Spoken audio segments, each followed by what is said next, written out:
Hey everyone, today we're going to be covering the powers of I. I is an imaginary unit that we use when taking the square root of a negative number. So I itself is equal to the square root of -1. And since you cannot take the square root of a negative number, we just replace it with I, or an imaginary unit. There are several very important rules when doing the exponential powers of I. So our first rule is I to the 0 power is equal to 1, but that's a rule that we have known all throughout math because anything to the 0 power is always equal to 1. Our second power rule is I to the first power, which is equal to just I. Our third power rule is I to the second power is equal to -1. And our last power rule is I to the third power is equal to -I. Now we're going to get into a few examples. Now, when you see a problem like this, you would think, oh, do I have to go through and do the square root of -1 times itself 394 times? No, you don't do it that way. The way you do it is you take the exponent, so in this case 394, and you divide it by 4.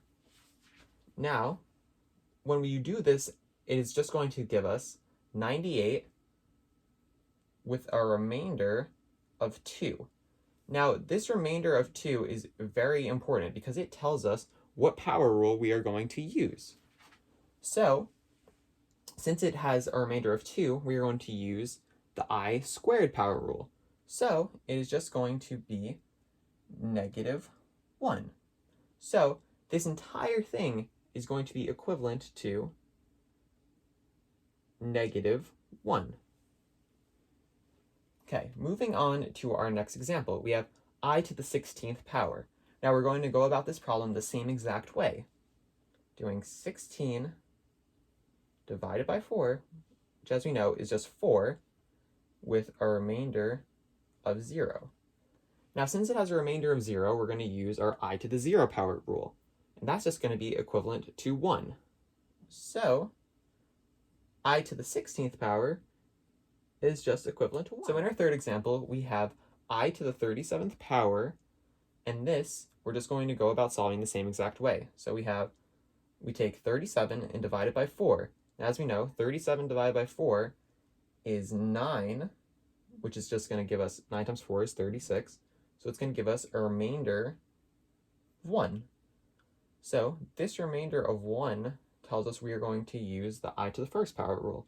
So I to the 1 is equal to I, so therefore this answer is just going to be equal to I. Now lastly, we have I to the 103rd power. So this way we're just going to do it the same exact way.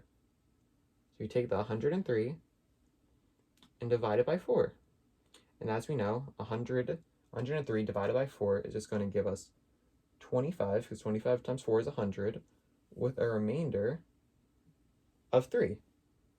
So we're going to use the I to the 3 power rule, I to the third power rule, which is just equal to -I. So I to the 103rd power is simply equal to -I. I hope this helps,